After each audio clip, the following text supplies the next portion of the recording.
మరణం ఈ భూమి మీద పుట్టిన ప్రతి మనిషిని వణికించే ఒక భయంకరమైన సత్యం. మట్టి నుండి వచ్చావు, తిరిగి మట్టికే వెళతావు అన్న సృష్టి నియమాన్ని రాజులైనా సామాన్యులైనా దాటలేరు. ప్రతి ఒక్కరూ ఆ మట్టిలో కలవాల్సిందే. అతను మరణాన్ని రుచి చూడలేదు. అగ్నిరథం మీద పరలోకానికి వెళ్లిన ప్రవక్త ఏలియా కంటే 1000 సంవత్సరాల ముందే భూమి మీద నుండి సజీవంగా అదృశ్యమయ్యాడు. అతనే బైబిల్లోని మొట్టమొదటి ప్రవక్త, దేవునితో ఏకధాటిగా 300 ఏళ్లు నడిచినవాడు. ఒకవైపు పాపంతో నిండిపోయిన కయీను వంశం, దేవుని ఆరాధించే షేతు వంశం మరోవైపు. సరిగ్గా అప్పుడే ఆదాము నుండి 7వ తరంలో ఒక వ్యక్తి ఉద్భవించాడు. అతనే హనోకు. దేవుని తీర్పు రాబోతోందని ముందే గ్రహించి తన కొడుకుకు మెతూషల అని పేరు పెట్టాడు. మెతూషల భూమి మీద 969 ఏళ్లు బ్రతకడం వెనుక ఉన్న ఆ అతిపెద్ద మర్మమేంటో తెలుసా? దేవుని ఉగ్రతకు ఆ పేరుకు ఉన్న సంబంధమేంటి? అసలు నెఫీలీయులు ఎవరు? జలప్రళయానికి, క్రీస్తు రెండో రాకడకు ఉన్న పోలికేంటి? ఈ కడవరి దినాల్లో జీవిస్తున్న మనకు, మన పిల్లలకు హనోకు జీవితం నేర్పే ఆత్మీయ పాఠమేమిటో రండి ఈరోజు దేవుని వాక్యానుసారంగా చాలా లోతుగా ధ్యానిద్దాం. దయచేసి ఎక్కడా స్కిప్ చేయకుండా ఈ దైవిక మర్మాన్ని గ్రహించండి. ఏదెను తోటలో ఆదాము హవ్వలు పాపం చేసి బయటకు వచ్చిన తరువాత వారి కుటుంబంలో ఒక ఘోరం జరిగింది. సొంత తమ్ముడైన హేబేలును అన్న కయ్యను అత్యంత కిరాతకంగా చంపేశాడు. భూమి మీద జరిగిన మొట్టమొదటి హత్య అది. అక్కడి నుండి భూమి మీద హింస ప్రారంభమైంది. ఆ బాధలో ఉన్న ఆదాము హవ్వలకు దేవుడు ఒక నిరీక్షణను ఇచ్చాడు. ఆదికాండము 4:25. ఆదాము తన భార్యను తెలిసికొనగా ఆమె కుమారుణ్ణి కని, కయ్యను చంపిన హేబేలునకు ప్రతిగా దేవుడు నాకు మరియొక సంతానము నియమించెననుకొని అతనికి షేతు అని పేరు పెట్టెను. సరిగ్గా ఇక్కడి నుండే ఈ ప్రపంచ చరిత్ర 2 విభిన్నమైన మార్గాలుగా, 2 పాయలుగా విడిపోయింది. అవేంటో తెలుసా? కయ్యను దేవుని సన్నిధి నుండి దూరంగా వెళ్లిపోయాడు. అతని వంశం లోకరీత్యా చాలా అభివృద్ధి చెందింది. వారు పట్టణాలు కట్టారు, సంగీత వాయిద్యాలు చేశారు, పదునైన ఇత్తడి, ఇనుప ఆయుధాలు తయారు చేశారు. అయితే ఆయుధాలు పెరిగే కొద్దీ వారిలో అహంకారం కూడా పెరిగింది.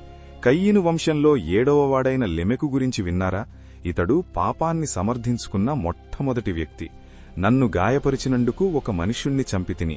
కయ్యను కోసము 7 రెట్లు ప్రతిదండన వచ్చిన ఎడల లెమెకు కోసము 77 రెట్లు వచ్చును. ఆదికాండము 4:23-24.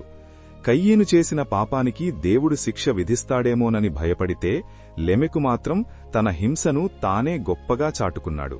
దేవుని కృపకంటే తన ఆయుధాల మీద, తన క్రూరత్వం మీద అతనికి నమ్మకం ఎక్కువైంది.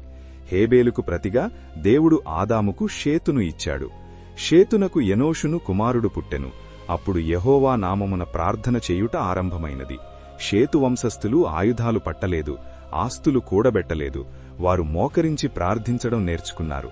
వారు తమ పిల్లలకు లోకపు సంపదను కాదు, దేవుని భయాన్ని వారసత్వంగా ఇచ్చారు.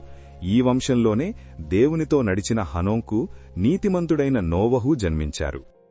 భూమి మీద పాపం విలయతాండవం చేస్తోంది. ఒకవైపు కయ్యను వంశస్థులు ఆయుధాలతో, అహంకారంతో లోకాన్ని నింపేస్తున్నారు. కాని అదే సమయంలో మరోవైపు దేవుని వెలుగును మోస్తున్న ఒక వంశం నిశ్శబ్దంగా ఎదుగుతోంది. అది ఆదాము కుమారుడైన షేతు వంశం. 1. ఆదాము మట్టి, ఎర్రని నేల. దేవుడితడిని నేల మంటితో చేశాడు. ఆదాము అంటే హీబ్రూలో కేవలం మనిషి అని మాత్రమే కాదు, మనం ఎక్కడి నుండి వచ్చామో గుర్తుచేసే మట్టి అనర్థం. ఎంత ఎదిగినా మనం మట్టివారమే అని ఈ పేరు చాటి చెబుతోంది. 2. షేతు నియమించబడినవాడు, అపాయింటెడ్. హేబేలు చనిపోయిన తర్వాత ఆదాము హవ్వల కన్నీటిని తుడుస్తూ దేవుడిచ్చిన సంతానం షేతు. షేతు అంటే నియమించబడినవాడు అని అర్థం. అంటే లోకరక్షకుడు వచ్చే వంశావళిని దేవుడిక్కడే నియమించాడు. 3. ఎనోషు బలహీనుడు, మరణానికి పాత్రుడు, మోర్టల్. ఇక్కడే అసలైన మలుపుంది. మనిషి తన సొంత శక్తితో ఏమీ చేయలేనని, తను బలహీనుడు అని గుర్తించిన కాలమిది. అందుకే ఎనోషు కాలంలోనే మనుషులు తమ బలహీనతను ఒప్పుకుంటూ యెహోవా నామమున ప్రార్థన చేయడం ప్రారంభించారు. 4. కేనాను. దుఃఖము, నివాసం, సారో. పాపం పెరిగే కొద్దీ భూమి మీద దుఃఖం కూడా పెరిగింది. మానవజాతి పడుతున్న దుఃఖాన్ని ఈ పేరు సూచిస్తోంది. 5. మహలలేలు. స్తుతింపబడే దేవుడు, బ్లెస్డ్ గాడ్. దుఃఖంలో ఉన్న మనిషికి నిరీక్షణ ఎక్కడా?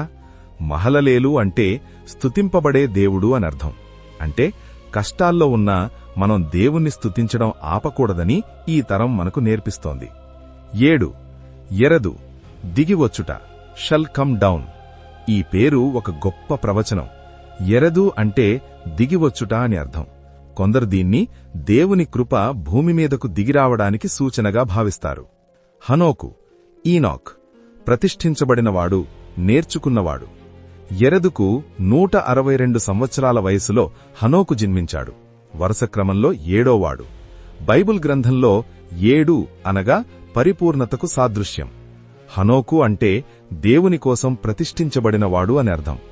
లోకమంతా ఒక దారిలో వెళుతుంటే హనోకు మాత్రం దేవుని కోసం తన్ను తాను ప్రత్యేకించుకున్నాడు. హనోకు జీవితంలో మొదటి 65 సంవత్సరాలు గడిచిపోయాయి. ఆయన ఒక కుటుంబస్థుడయ్యాడు.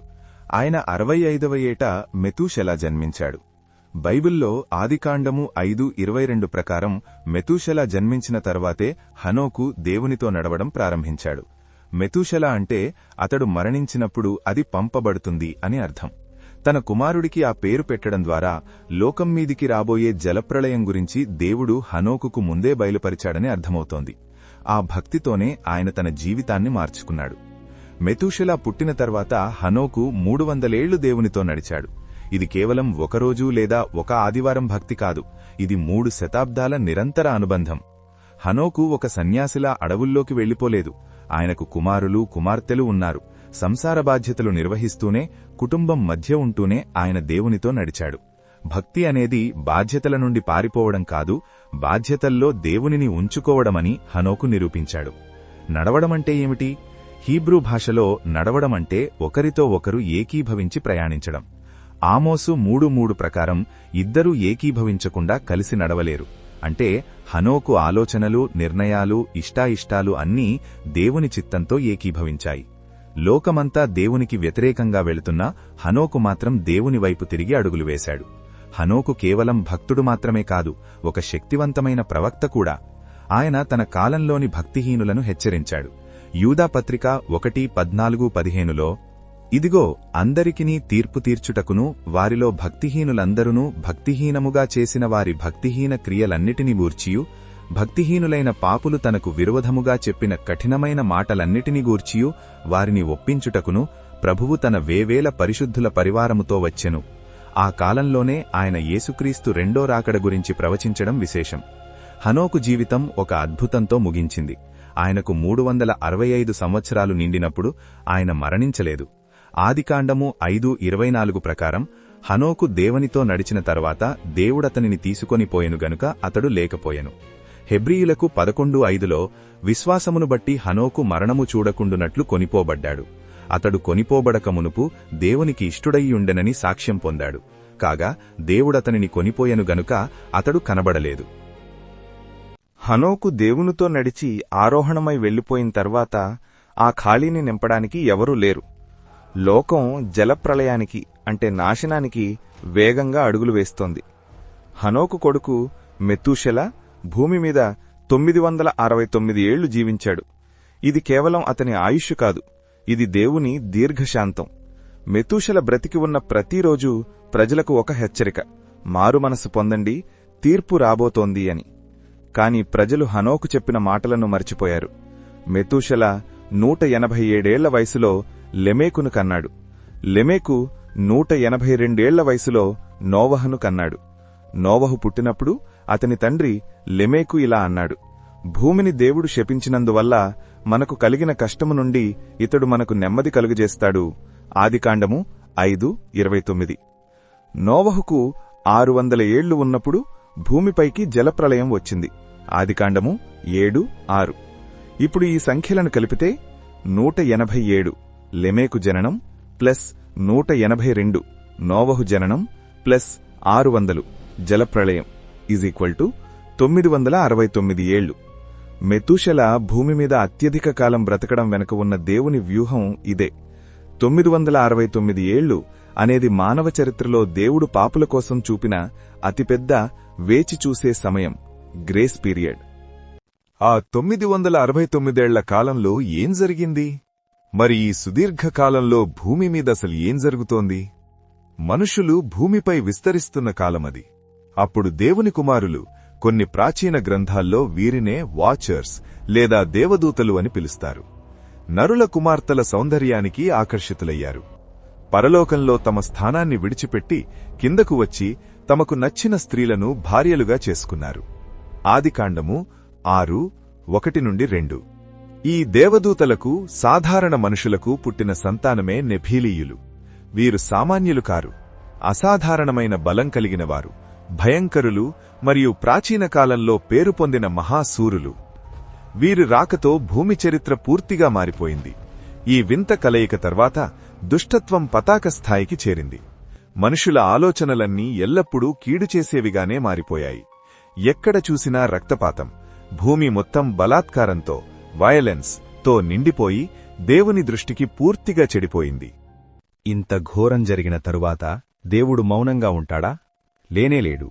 తమ నివాస స్థానాన్ని విడిచిపెట్టి సృష్టి నియమాలను ఉల్లంఘించిన ఆ దేవదూతలకు దేవుడు కఠినమైన శిక్ష విధించాడు. మరియు తమ ప్రధానత్వమును నిలుపుకొనక తమ నివాస స్థలమును విడిచిన దేవదూతలను మహాదినమును జరుగు తీర్పు వరకు కటిక చీకటిలో నిత్యపాసములతో ఆయన బంధించి భద్రము చేసెను. యూదాపత్రిక 1:6 స్పష్టం చేస్తోంది. నోవహు పెరిగి పెద్దవాడైన తరువాత నెఫీలీయుల క్రూరత్వం మరింత పెరిగింది. అప్పుడు దేవుడు, నా ఆత్మ నరులతో ఎల్లప్పుడూ వాదించదు, వారి దినములు 120 సంవత్సరములగును అని జలప్రలయానికి కౌంట్డౌన్ ప్రకటించాడు. దేవుని ఆజ్ఞ ప్రకారం నోవహు ఓడను నిర్మించాడు. దేవుడిచ్చిన గడువు ముగిసింది. మెతూషెల మరణించాడు. నోవహుకు 600 ఏళ్లు వచ్చినప్పుడు భూమిపైకి జలప్రళయం వచ్చింది. ఆ దినమందే మహా అగాధ జలముల ఊటలన్నీయూ పగిలెను. ఆకాశపు తూములు విప్పబడెను. 40 పగళ్లును 40 రాత్రులను ప్రచండ వర్షము భూమిమీద కురిసెను. ఈ భయంకరమైన ప్రళయంలో నోవహు కుటుంబం 8 మంది మినహా ఆ నెఫిలీయులు మరియు క్రూరులైన మానవజాతి మొత్తం నాశనమయ్యారు. ఈ చరిత్రను యేసుక్రీస్తు స్వయంగా తన రెండవ రాకడకు, సెకండ్ కమింగ్ కు ఉదాహరణగా వాడారు. మత్తయి 24:37-39లో నాటి పరిస్థితులు రాబోయే అంత్యదినాల పరిస్థితులు ఒకేలా ఉంటాయని ఆయన ప్రవచించారు. నోవహు దినములు ఏలాగుండెనో మనుష్యకుమారుని రాకడయునూ అలాగే ఉండును. జలప్రళయమునకు ముందకి దినములలో నోవహు ఊడలోనికి వెళ్లిన దినము వరకు వారు తినుచూ త్రాగుచూ పెండ్లి చేసుకొనుచూ పెండ్లికిచ్చుచూ నుండి జలప్రళయము వచ్చి అందరినీ కొట్టుకొనిపోవు వరకు ఎరుగకపోయిరి. అలాగునే మనుష్యకుమారుని రాకడ ఉండును. నోవహు ఓడకడుతూ హెచ్చరించినా అప్పటి ప్రజలు పట్టించుకోలేదు. నేటి సమాజం కూడా దేవుని రాకడను అలాగే నిర్లక్ష్యం చేస్తోంది. ప్రళయం ఎవరూ ఊహించని సమయంలో ఎలా వచ్చిందో క్రీస్తు రాకడ కూడా అలాగే దొంగవలే అకస్మాత్తుగా వస్తుంది. నోవహు కాలంలో భూమి హింసతో నిండిపోయినట్లు అంత్యదినాల్లో కూడా ప్రేమ చల్లారిపోయి అక్రమం విస్తరిస్తుంది. లోకం మీదకు మహాశ్రమల కాలం, గ్రేట్ ట్రిబ్యులేషన్ రాకముందే దేవుడు తన సంఘాన్ని ఎలా కాపాడుకుంటాడో చెప్పడానికి హనోకు జీవితమే ఒక గొప్ప ఉదాహరణ. మరణాన్ని చూడకుండా మార్పు చెందడం. హనోకు ఒక నిమిషం భూమి మీదున్నాడు, మరుసటి నిమిషం దేవుని దగ్గర ఉన్నాడు. మరణాన్ని రుచి చూడకుండానే అతడు మార్పు చెందాడు. అంత్యకాలంలో జీవించి ఉన్న విశ్వాసులకు కూడా ఇదే జరుగుతుంది. మనమందరము నిద్రించముగాని, కడబూరం రోగగానే నిమిషములో ఒక రప్పపాటున మనమందరము మార్పు పొందుదుము. 1 కొరింథీలకు 15:51-52. ఉగ్రత నుండి తప్పించబడటం. దేవుని ఉగ్రత జలప్రళయంగా రాకముందే దేవుడు హనోకును ఎలా తీసుకెళ్లాడో రేపు రాబోయే శ్రమల కాలం నుండి తన సంఘాన్ని అలాగే తీసుకెళ్తాడు. ఎందుకంటే దేవుడు మనలను ఉగ్రత పాలగుటకు నియమింపలేదుగాని రక్షణ పొందుటకే నియమించెను. 1 తెస్సలోనికలకు 5:9. ఆశ్చర్యకరమైన విషయమేమిటంటే యేసుక్రీస్తు రెండో రాకడ గురించి బైబిల్ చరిత్రలో మొట్టమొదట ప్రవచించింది హనోకే. పాపంలో మునిగి ఉన్న లోకాన్ని చూసి ప్రభువు తీర్పు తీర్చడానికి వస్తున్నాడని నాడే హెచ్చరించాడు. యూదా 1:14-15. నేడు సంఘం కూడా అదే పనిచేస్తోంది. హనోకు ఎత్తబడడానికి ముందు దేవుని నుండి ఒక సర్టిఫికెట్ పొందాడు. అతడు కొనిపోబడక మునుపు దేవునికి ప్రీతికరముగా ఉండెనని సాక్ష్యము పొందెను. హెబ్రీయులకు 11:5. మనం ఎత్తబడాలంటే కేవలం చర్చికి వెళ్లడం సరిపోదు. హనోకు వలె దేవునితో వ్యక్తిగత నడక, పర్సనల్ వాక్ కలిగి ఉండాలి. దేవుని క్యాలెండర్లో ఏదీ యాదృచ్ఛికం కాదు. మెతూషల వయస్సు ఒక హెచ్చరికైతే నోవహు జీవితం ఒక రక్షణ. హనోకు ఆరోహణం మనం పొందబోయే శాశ్వత బహుమానానికి నిదర్శనం. మెతూషల ఆయుష్షు ముగిసినట్లే ఈ లోకపు కృపాకాలం కూడా త్వరలో ముగిసిపోతోంది. హనోకు వెళ్లిపోయిన కొద్ది కాలానికే జలప్రవయం వచ్చినట్లు సంఘం ఎత్తబడిన కొద్ది కాలానికే మహాశ్రమలు మొదలవుతాయి. ఇప్పుడు ముఖ్యమైన ప్రశ్న: మీరు హనోకు వలె ఎత్తబడడానికి సిద్ధంగా ఉన్నారా?